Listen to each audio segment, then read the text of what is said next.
Representing UCF, please welcome head coach Scott Frost. Coach, the floor is yours for opening remarks. Thank you. Good to be here. I think before I get started, I just want to take a minute and kind of reflect on the things that have happened in Texas over the last week. Coming down here and reading about it and seeing it. It's a good reminder to me of how much we love football and how important it is, but there's bigger things in life, and thoughts and prayers are certainly with people around here. I'm excited to be here. First want to thank my AD, Terry Mahajer, President Cartwright at UCF for giving me a chance to come back to a place that I love. Ashley and I were both really excited to get back to Orlando because of the way the fans and the UCF family treated us the first time, and it's been the same since we've been back. So I'm excited to do the best I can to help put a good product on the field for the fans and UCF family. Excited to be in the Big 12. I think the things the Big 12 has done have positioned itself uniquely. I think there's some really smart moves being made. Got a lot of admiration for Commissioner Yormark and what the Big 12 has become. I think it's a really fair, balanced league, and anybody can win if you do things right. So we're working hard to push ourselves in that direction. Want to just take one more minute I see Paul out there to just give a shout out to the 4 young men that are here with me today: Paul Rubelt, Nigel Kelly, Kelly Lawson, and Miles Montgomery. They're unbelievable representatives of our football team and our university, and proud to have them with me. So happy to be here. And if you have any questions, please raise your hand so our microphone holders can get to you. We'll start here in the center left. Matt Rochelle of the Orlando Sentinel. Scott, I wanted to ask, you mentioned Paul.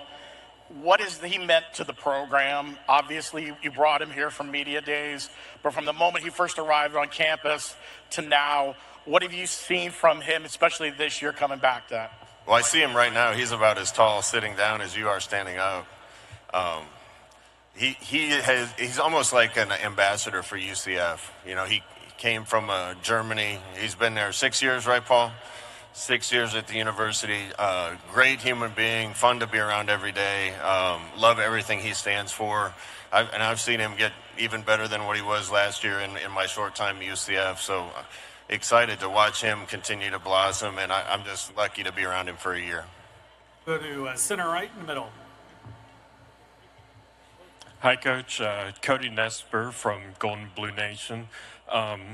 You and Rich Rodriguez are both back at old jobs, different circumstances, but what are, from your perspective, things that are different and things that haven't changed so much? UCF is unique, in my opinion. It's so young compared to most of the other schools in Power 4 leagues. It certainly feels like home to me and feels comfortable, but it has grown since I've been there. It's amazing to see the changes. I think we're just scratching the surface of what UCF can be as a university and athletic department. If we keep working hard to push it, I think UCF can become something even far greater than what it has become today. The support of the people around Orlando and the alumni that we have are certainly pushing us in a good direction. And again, I'm really excited to be able to represent that group again. The front row. Hey, Coach. Nick Hamilton, Nightcast Media. I wanted to ask you just specifically, what are some of the changes that you were able to implement in this offseason on and off the field as far as maintaining the success for this upcoming season? We had a lot of work to do when I got to UCF again. I think we had 48 scholarship players on the team when I got there. So it's going to be almost a complete reset. I think we have close to 70 new football players in our program. That being said, almost every one of them is new to me since I just got there.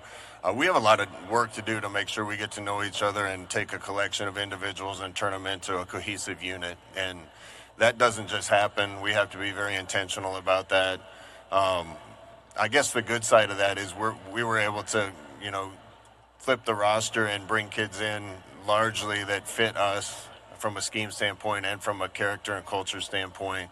And it's been fun watching that group of guys come together. We'll go center left, midway back. Hey, Coach. Xavier McNevitz, Go Buff Sports. Obviously, you've been out of college football for a couple years now. What would you say is the biggest thing you have learned that should help you with your second stint at UCF? I think all experience, good and bad, gives you wisdom and new perspective. Biggest thing I've learned, probably you can't do anything alone. And the family at UCF, the way they've treated us the first time, the way they're continuing to treat us, my wife and I are so happy there. And we were looking forward to getting back there and planting roots and helping bring our kids up and raise our kids in Orlando. But knowing that you can't do anything yourself, I'm really excited about the group of guys that we brought together on the coaching staff, the people in the building and administration and coaching. And it takes a group and it takes a team, and I'm really excited about the people that I've surrounded myself with. We'll go center left, Barry. Yeah, Barry Trammell, Tulsa World. Scott, talking about going back to a place you've been. A lot of guys have done that in college football, but most of them have been at the back end of their careers, and you're not. What are the advantages of coming back to a place you know well, knows you well, but you're still early in your career or in the prime of your career?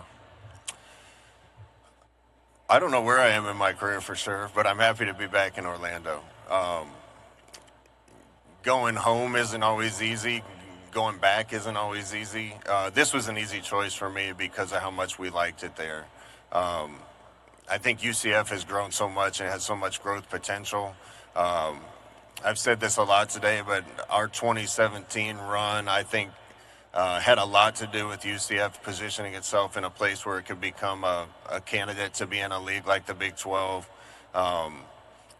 It's my goal to continue to try to help UCF push forward. If there's any more changes coming, we need to be positioned in the right place and to do everything that we can to make it a legitimate competitor in this league and beyond. We have a lot of work to do to get there, but it's probably the only place that I would want to be doing this in college football. All right, again, if you have a question, please raise your hand. We'll go to center left. Alyssa Cooper with the Fort Worth Star-Telegram. So the Big 12 has changed a little bit over the past couple of years. And what do you hope that the Big 12 going forward prioritizes as it continues to evolve? Well, what the Big 12 prioritizes is going to be decided by people that are smarter and higher up than I am. I played in the Big 12 the first couple years that it was the Big 12. Obviously, it's changed since then. Had a ton of admiration for the league watching from afar. The parity in this league, the different types of styles in this league, the high-scoring brand of football that they play, I think it makes for an exciting product. There's so many good schools in this league, great guys coaching them. You can make an argument that any team in this league, if they do things right, can win this league. That makes a fun product for us to coach in, and I think a fun product for people to watch. And it makes it a fair game where if we do things right and come together as a team and play well, we're going to have a chance. And we're doing everything we can to give ourselves a chance. But I think Commissioner Yormark and the rest of the people in the league have uniquely positioned this league. I think it's a fast, exciting brand of football. And like I said, I'm just honored to be a part of it. We'll go center right, gentleman at the end. Hi, Coach. David Howman with Devils in Detail. You mentioned a little bit about your time away from college football. Last year where you were with the Los Angeles Rams, what specifically did you take away from Sean McVay and his staff? And is there anything that you picked up that works on the NFL level that you can implement in your second run at UCF? Yeah, I was really lucky to get there. I'm grateful to Sean and Les and the rest of the guys out there. Giving me a chance to be out there for a year, it really kind of reignited my passion for what I love to do, being around the game and coaching. I didn't really have an intention of leaving college pro football. UCF opened, and that was an easy decision for me because it was a place that I had so much fun at before. Those guys out in LA have an unbelievable building. They surrounded themselves with unbelievable people, top to bottom on that staff. I can't compliment it enough. I'm grateful to them for letting me spend a year out there. And you know, there's a lot of things. Sean McVay is one of the best innovators in pro football in a long time as far as offensive scheme, and I was able to pick up some of those things too. So again, just adding to the experience that I had. I think I'll be able to take some of those things and use them. Mostly, I'm grateful to Sean and Les for letting me spend a year out there. Go to center right. Hey, Coach Ross. Andrew Chirico, Latavius Knights, 247. I just wanted, you took over a Knights team that was winless, and now in 2 years, you turned that team undefeated. Now you enter the Big 12, one of the most volatile leagues in Power 4 football. What excites you and what encourages you about that, knowing that it is possible you could have a quick turnaround, especially for the guys as well? Yeah, we had a lot of success probably earlier than we thought we would. My first stint at UCF. I think that'll be even bigger mountain to climb because of the level of football that's played in this league. I loved being in the American, but it wasn't the same level that of teams that we're going to be facing now. That being said, you know, now we're in Orlando, Florida, and in a big-time league. The type of talent that we can attract to Orlando is a lot better, and if we do things right, we're going to have a chance. So, again, I'm excited about the players we have. We flipped the roster, made a lot of changes. We have a lot of talent. It's just we don't have a lot of returning production or experience, and it's going to be a challenge for us to see how fast we can take that collection of individuals and turn them into a team. But it's going to be a fun ride. All right, Coach, thank you for your time today, and best of luck this season. Thank you.